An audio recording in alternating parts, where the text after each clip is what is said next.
Que la lata de leche evaporada que hoy costaba en la calle 120.000 intis, costará a partir de mañana 330.000 intis.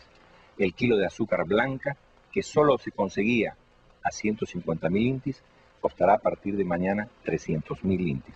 El pan francés, que esta tarde costaba 9.000 intis, costará a partir de mañana 25.000 intis. Que Dios nos ayude. Bienvenidos. El día de hoy explicaremos un poco acerca del ámbito económico del presidente Fujimori, de los periodos del presidente Fujimori. Para esto contaremos con dos partes. Una parte de entrevistas, principalmente al ex gerente de valores del Banco Vice, Eduardo Zamora Barrios, y una parte más de información que va a ser un formato como de un video normal mostrando datos más que nada. Empecemos. Para poder comprender las medidas llevadas a cabo por Fujimori en sus primeros años de gobierno, tenemos que ver primero cómo dejó el país Alan García en su gobierno de 1985 a 1990. Económicamente hablando, también socialmente, también en materia de seguridad. El primer gobierno de Alan García fue un completo y absoluto desastre. Alan nos dejó con una deuda gigantesca, una inflación que es similar a la venezolana hoy en día, un terrorismo que avanzaba cada día sobre nuestras ciudades, perpetrando atentados y dejando sin luz a muchas de las importantes ciudades del Perú, como Lima, además de matando a miles y miles de peruanos. Todo esto aquí no mejoró hasta 1990, con las medidas tomadas por Alberto Fujimori, de las cuales hablaremos más adelante.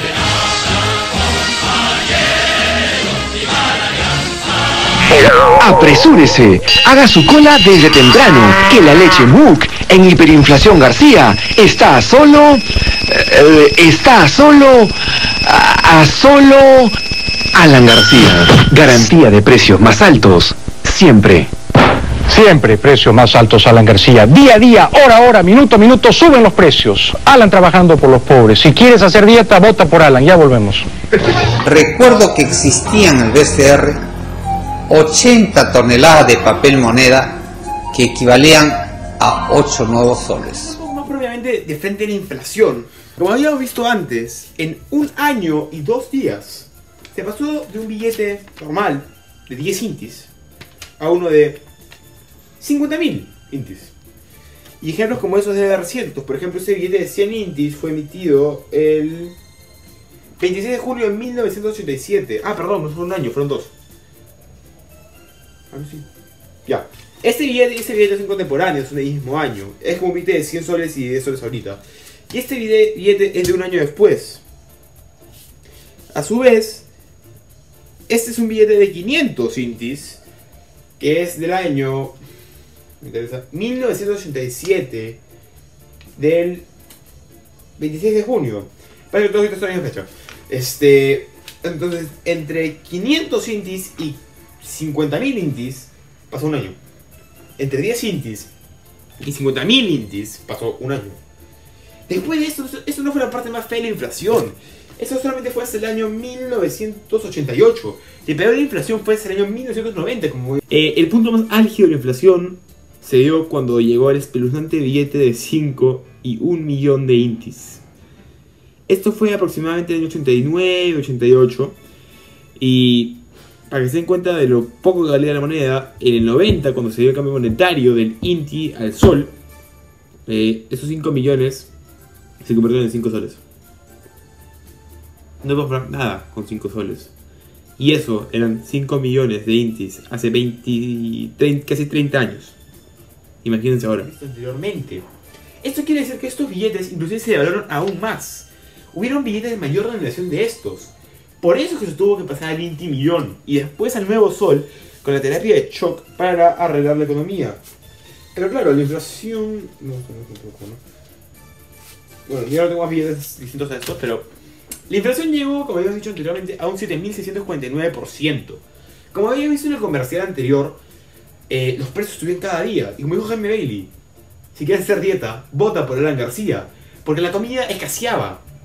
Las colas parecían colas de Venezuela. Sin ningún tipo de resentimiento hacia los venezolanos. Pero es una forma de decirlo, para que se den cuenta de la escala de las colas. Eran 2-3 horas de cola mínimo para tratar de conseguir un pan. Porque probablemente ya no había como gases. El Perú es un desastre. Y Fujimori implantó algunas medidas. La primera de ellas fue dejar de imprimir billetes. Que se parase de imprimir billetes. Simplemente tenías que quitarle el poder adquisitivo a la gente para que de este modo los precios subir los precios para que la gente no tuviese plata y después el mercado solo se regulase para hallar un equilibrio en el cual no estuviésemos en una hiperinflación, pero tampoco tampoco se muriese gente. Eso se logró por medio del shock económico de 1991, menos de 15 días antes del inicio del periodo, dado por el ministro de Economía, primer ministro, Gustavo Miller, terminando con la célebre frase que Dios nos ayude. Ese shock fue completamente necesario y positivo para el Perú, como viste en la entrevista, pues colaboró a que el Perú esté donde está hoy en día, a que tengamos una inflación de un dígito y no de 4, a que tengamos una inflación de un 2, 3, 6% máximo y no de 7.649, al punto que en 1992 la inflación ya se había reducido solamente 2 años después de implementada esta nueva reforma a un 56.7%. Es decir, que había bajado 7.592.3 puntos porcentuales de inflación. Eso es muchísimo. Y al año siguiente siguió bajando. En el 93 estuvieron 39.5%. Y esto sentó las bases para la forma en que la economía peruana trabaja hasta hoy en día. Fujimori sentó las bases para la forma que ha trabajado el Perú. Antes de Fujimori, el Estado no era neoliberal, era de izquierda. Restricciones, subsidios. Fujimori quitó todo eso de ahí y nos permitió llegar a donde estamos hoy día. Nos permitió el crecimiento despuntuado que tuvimos después de los 90. Nos permitió ser uno de los países más saludables económicamente hablando en toda la región. A continuación, escucharemos la opinión de un importante cargo dentro del Barco Vice, que ocupaba este puesto en el momento del Fujishock. La opinión que él tiene, gracias a los años y conocimiento, acerca del tema de las medidas económicas tomadas por Fujimori. Al corto, mediano o largo plazo, el Banco Vice se vio afectado positiva o negativamente por las medidas tomadas por Fujimori. Primero negativo y después fue positivo, porque hubo mucho más negocio, más tranquilidad. Ya se acabó la inflación, la inflación no era de día a día, era hora a hora. En el año 91, cuando en el famoso discurso por el primer ministro, Fujimori anunciaba el Fujishock, ¿cuál fue la reacción de la gente el día siguiente al anuncio? La reacción de la gente fue en principio de desesperación. Porque la plata que tenías en el bolsillo en el momento del Fujishock de pronto ya no valía nada. Podías haber comprado el día anterior una caja de leche de 50 tarros y el día siguiente el Fujishock te alcanzaba para un tarro de leche o algo así. Entonces mucha gente estuvo desesperada, gente que vendió sus carros, vendió sus casas, perdió plata por todos lados para poder afrontar la subsistencia diaria, que era lo que la primera necesidad. Después ya con la estabilidad económica se vino la recuperación, pero mucha gente no recuperó, lamentablemente. Fue un costo que pagar, pero fue la única manera de solucionar un problema originado por gobiernos anteriores, porque el Perú venía acumulando inflación año tras año tras año desde los años 80. Se han disparado. Esta leche enlatada aumentó 5 veces su precio en un año. Por eso, la gente de menores recursos amanece haciendo colas para adquirir la leche en polvo subsidiada que distribuye el gobierno, aunque no por mucho tiempo, porque este y otros subsidios serán eliminados en los próximos meses. Todo esto sucede en un país con más de 1.600% de inflación al año, que podría convertirse, según los observadores, en una hiperinflación, una deuda externa de 16.000 millones de dólares y reservas netas internacionales negativas de menos 300 millones de dólares. Cifras alarmantes que habrían obligado al gobierno del presidente Alan García a deponer una actitud de enfrentamiento con el Fondo Monetario Internacional. En un ambiente de convulsión, de disturbios callejeros, la crisis política en el Perú se complica aún más con la ola de violencia desatada por el grupo guerrillero Sendero Luminoso y las bandas paramilitares, que en lo que va del año han causado no menos de 70 muertos. En Lima, Perú, María Luisa Martínez, Univisión. Las medidas más discutidas siempre para Fujimori en el ámbito económico es la venta de, la privatización, mejor dicho, de las antiguas empresas del Estado fundadas por Velasco, Aeroperú, Petroperú, etc. Esto es algo muy lógico, pues, como podemos ver en diferentes casos, por ejemplo en Venezuela otra vez, el Estado es un pésimo negociante. Por ejemplo, tenemos el ejemplo de PDVSA, la Compañía Nacional de Petróleo de Venezuela, el país con los yacimientos de petróleo más grandes del mundo conocidos por el momento. Y sin embargo esa empresa es tan ineficiente y tan burocrática que importa petróleo. Así es, Venezuela importa petróleo de otros países. El país con las mayores reservas de petróleo del mundo importa petróleo, simplemente porque PDVSA es ineficiente. Así son las empresas del Estado. ¿O acaso no es así? Todos alguna vez hemos tenido una obra de Sedapal afuera de nuestra casa o cerca de nuestros trabajos o colegios. Y sabemos que es frustrante, pues lo rompen el día 15 y lo dejan botado hasta el día 30. El día 30 regresan a la obra, ponen un tubo. El día 15 el siguiente mes ponen otro tubo. Entonces para la Navidad, esto en enero por supuesto, para la Navidad han reabierto la calle. Y esto es porque Sedapal es una empresa del Estado. En cambio cuando es otra empresa, por ejemplo, no sé, Telefónica, Entel, otras empresas que ponen cables, rompen el día 15, el día 16 pusieron los cables, el día 18 está parchada y reabierta la pista. Eficiencia. Es caro mantener a los trabajadores así. Además, esas empresas, aparte de ser ineficientes, eran extremadamente burocráticas. Tenían un gran número de trabajadores que producían ineficiencia, costos al Estado y además para eso generaba deuda que después se cobraba y después se imprimía billetes y generaba inflación. Por lo cual vender esas empresas al precio que se vendieron fue bueno. Porque la gente dice, sí, pero Telefónica valía no sé cuántos millones. Claro, valía no sé cuántos, valía esos millones, efectivamente. Pero la deuda que había contraído los últimos años, todos los sueldos de los trabajadores por pagar, toda la ineficiencia, lo que el Estado perdía con esa empresa, efectivamente, se perdía mucho dinero con esas empresas, simplemente por mantener puestos de trabajadores del Estado. Eso no es una medida muy inteligente económicamente, pues es mejor que los privados generen trabajo que el Estado genere trabajo. Porque el privado sabe hacer negocio, el privado hace negocio para hacer plata, y eso por los impuestos recae en la economía nacional.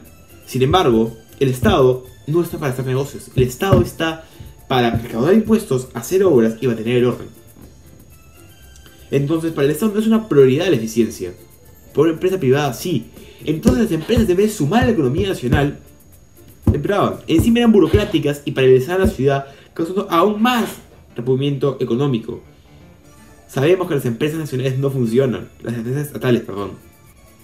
Sedapal, Petroperú, los yacimientos de petróleo que hay en Perú no son explotados por Petroperú, por Petroperú, son explotados por empresas internacionales gigantescas. ¿Por qué? Porque Petroperú le hace un lote en la mitad de la Amazonía y el lote va a ser investigado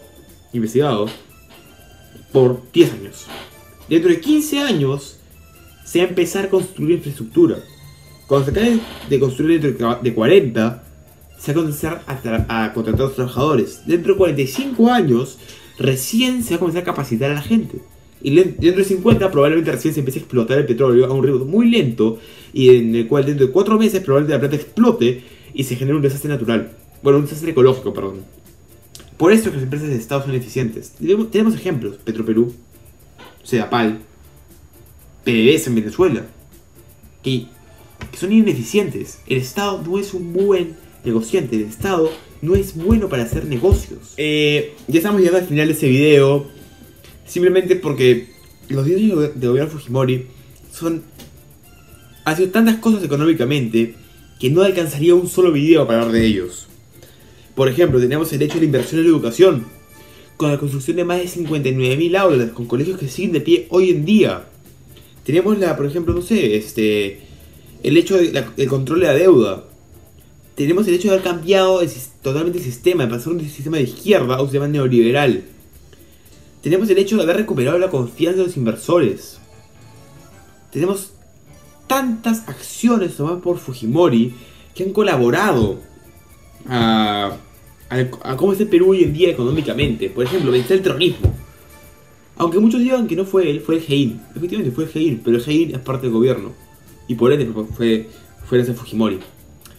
Pero todas sus acciones, durante sus 10 años, o la mayoría de ellas, colaboraron en la economía peruana. Y por una cuestión de tiempo, simplemente, no podemos hablar de todas de ellas. Porque el video duraría probablemente 4 horas. Porque la explicación que se ha dado en este video ha sido bastante superficial para el punto que se podría llegar.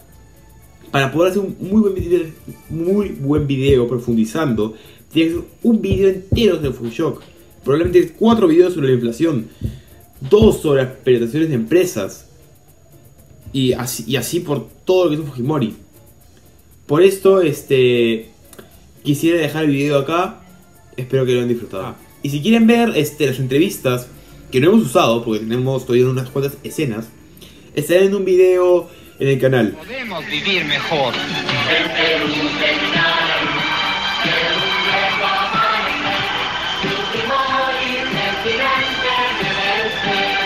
Marca el 90, el símbolo del cambio.